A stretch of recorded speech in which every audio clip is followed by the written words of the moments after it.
The slow day, the calm, the night will unfold. I never thought that I would be traveling this road. People keeps missing, the clouds seem to fade. And every occasion it is night 13 and I'm wearing my glasses to look intelligent because I'm sitting here editing at night 7. I'm really having a hard time getting all the edits out and get everything up and going so I can drive to the next location. So you go to location, get your camera out, capture the shot, and then you come back and you drive for hours and hours and hours. And even though Brendan's been driving and I've been on this computer, getting all the files I need over here and then making sure I can finish the edit and then making sure we have everything uploaded to the internet has been an entire production that is far more difficult than I expected to be on the road like this. We need traveling internet is what we really need. So we're right here, night 12, you can see those guys up there, we're driving, and we woke up in Bandon this morning to a lot of rain. Claudia with our workshop is up here at a KOA. Turns out last night, and Brendan and I couldn't even think about this, in Oregon you can't pump your own gas. And so at night, gas stations are closed. At 4 a.m. when we're done in the morning, if you don't have enough gas, you're kind of up a creek until the morning, I guess. So she drove to her campsite, but she didn't have any way of getting gas before she got there. And now she doesn't have enough gas to get back to the next gas station. So Brendan right here has a gas tank. Can I see it in the shot? No, it's underneath my feet. It's too crowded, sorry. No worries. It's a red gas can, 2.5 gallons. Hey, got 2.5 gallons for her? Yeah, should be plenty to get back. So now we're gonna head over there, get her hooked up, and pack up, have some breakfast. It's now 1 in the afternoon for breakfast for us. Then we'll head north, and we're going up to Yachats area for Thors Well at Cape Perpetua. On the road going up the coastline of Oregon, you come past this location, Darlingtonia Wayside. This area has some Darlingtonia Californicas, which are carnivorous plants. And yes, most people drive past here and think, there's nothing interesting, why bother? But in these dense forests and in this dense shrubbery, underbrush, there's a plant that only survives by using the nitrogen of its captured prey. And so these cool little, I mean, they're not little, you're gonna see, they're tall. These hooded plants that have like a lobster trap on the inside. When the bugs crawl in, they go down. And once they get trapped down further in the funnel, into the giant plant's funnel, it then gets eaten by a digestive fluid that, monopolizes the nitrogen and nutrients out of the bug and keep it alive, keep it growing. So come check this out. There's a spot here on the way between Bandon and Yachats that is a really forested area, and they've got some really cool, like jug plants or whatever. They're carnivorous plants. We stopped by here last time in the fall, and Aaron was able to check them out. So now it's a different season. He's thinking maybe there might even be flowers. You can see how big some of the plant life is here, just on the ground, and then how high the trees are. It's awesome. It's a cool place. So we're gonna go check out some of these plants. It's a nice big opening in a little like swampy lake area, and so yeah, it's pretty cool. They're blooming? Yeah. Yes. That's the best part about coming now here in June, instead of seeing it in November like we saw last time. Yeah. Check out the Darlingtonia California.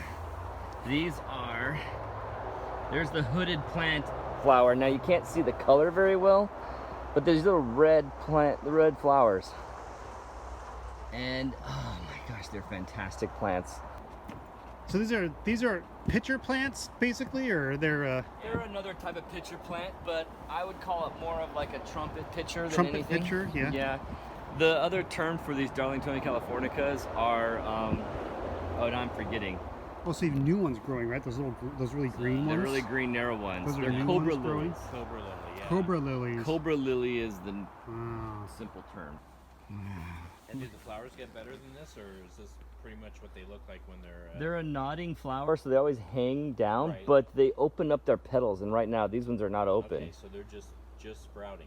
But they don't open up very wide. It's not like they open up and have a big star shape. they still hang down like a lampshade. Well, that one there is already done, right? It's I got think the that seed pod inside is of it. done. Yeah, and so it's gonna be growing and bursting. And you can see the tops, the brown parts on top of the Darlingtonia California have these windows of light that tricks the bugs underneath to crawl up into it and follow it out the other way, and fools them into actually walking more into the trap instead of out of the opening they entered. It's hard to get a perspective of how big these plants are, but dang, these are about 2 feet tall to 3, some of them. You're not supposed to pick them, right? You can't take them. Do not, they're protected. And they're endangered. So see the middle one right there, that's greener, that's new growth this year, and you can see the little like beard that's coming off the tip of that curled green, and the top part that is flat right now is gonna plump out, balloon up, and then open, and that's when it becomes the, you know, working plant leaf that is gonna be trapping new bugs this year. So cool.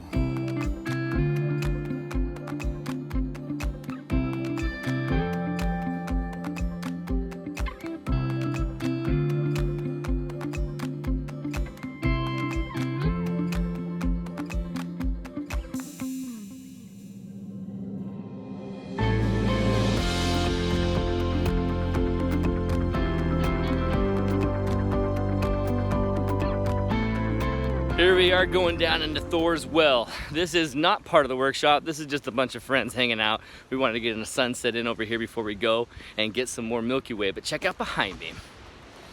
That is Thors Well. You can't see it that well. Let's get the sky. Right here is Thors Well. Those people that you maybe are making out that I can't see right now are people out there at Thors Well right at this moment. And it's just beautiful here. Our Milky Way is going to be off to the left. That's where we're going to take off and put our cameras up on the trail and then capture a Milky Way off to this left side of the coast. It is going to be brilliant.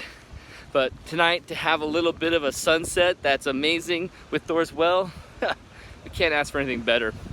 Too bad the clouds have changed really fast, because we had a bank of clouds that were going to be fantastic, but we had plenty of clouds in the sky still to make it interesting. Cook's Chasm is this whole thing right here, but it's the spouting horn that comes when the waves come up and go right into that recess of the rock, and there's a hole in it, and it just shoots a big old thing of water mist. Geyser. Like a geyser, yeah. Like it's almost like a beached whale is shooting water out, you know, and a blowhole. It's like a blowhole. And so Does the whale have to be beached in order for it to work? well, right now the tide is, it's like low tide right now, so we're not really getting it. So when the tide starts getting higher and higher, like tonight it will be, once a big wave comes in, bam, it'll just blow that thing up like 100 feet in the air. We're gonna light this thing from the side. So there's a pad right there we can set up, and even maybe come down a little bit lower if we need to. But yeah, the stairs will be a safe place, and it'll be great to get a good angle from there. All right, so about 3 o'clock, it actually gets into frame. You see it right there where that Milky Way is gonna have the core above the geyser, and at 340, it's still right there, but we're gonna get astro twilight by about 350. So we wanna make sure we avoid that. I think from up here would be a terrible place to put it. We're gonna wanna go back down there. Let's try this again. So right here from about 218, we have the Milky Way off the coast, away from the light pollution, and have it be on possibly the right side of the spout, as well as not have astro twilight. So this is our best option. Somewhere between 2 and 4 are the times that we need to be here. Wait, look at that guy. We can shoot from this spot right here. See if it goes in that chasm. We can get a spout one off. No, still not enough volume. Okay.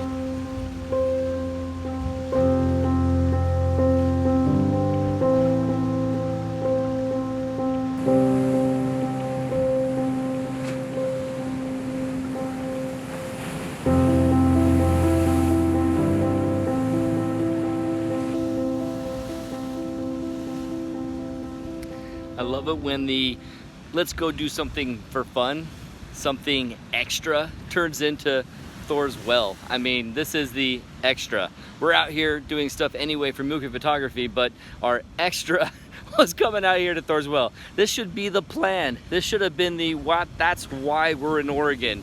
Thors Well is fantastic. We've never been here at a sunset time. Look at these guys all lined up right here, and we're getting even more. coming in to enjoy the shot. Look at this. Fill it up Thors Well, plenty of bodies, plenty of offerings. Let's go ahead and give the ocean what she desires.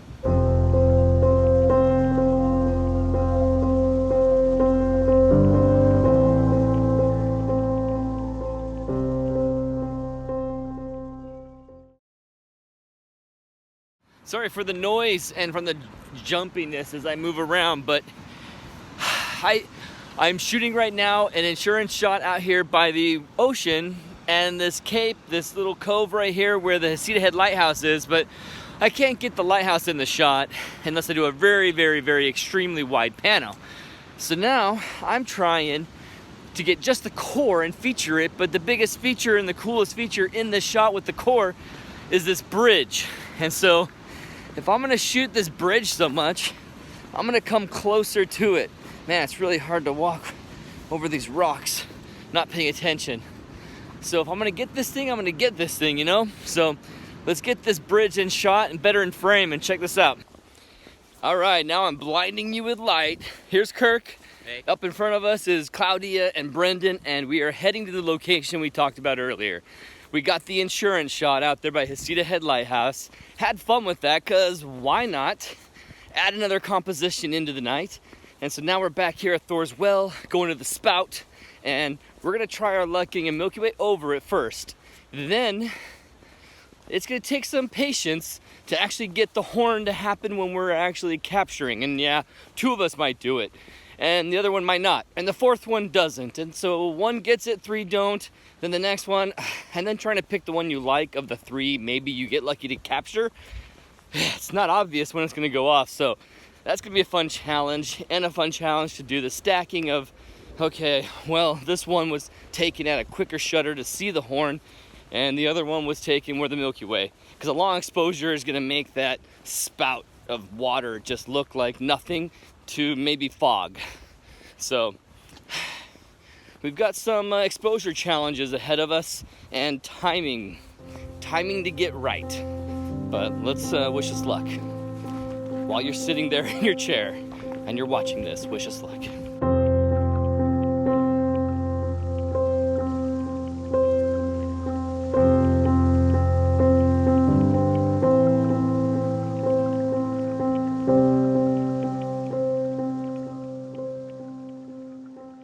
Okay, so what's the consensus on shooting the spouting horn?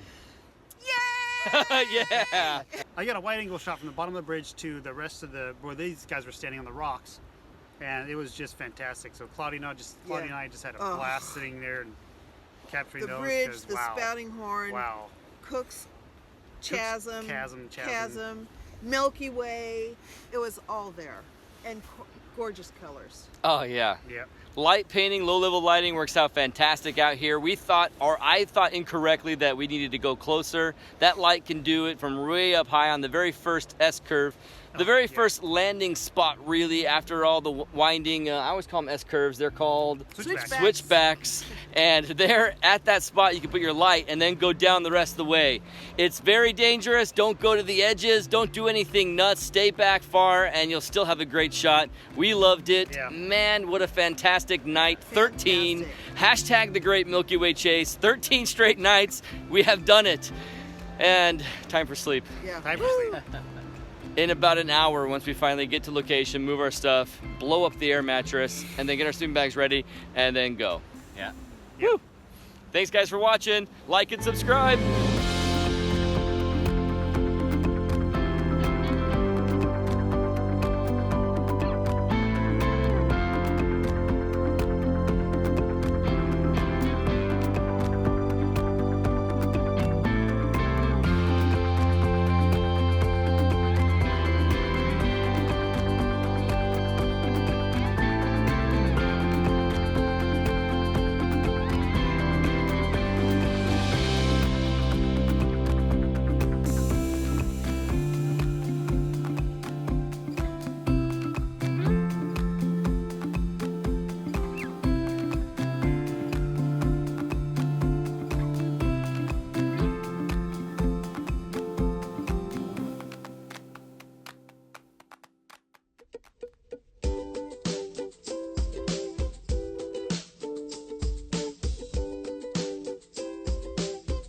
We're here at Crater Lake. We've made it. It is night 14. Brendan is driving.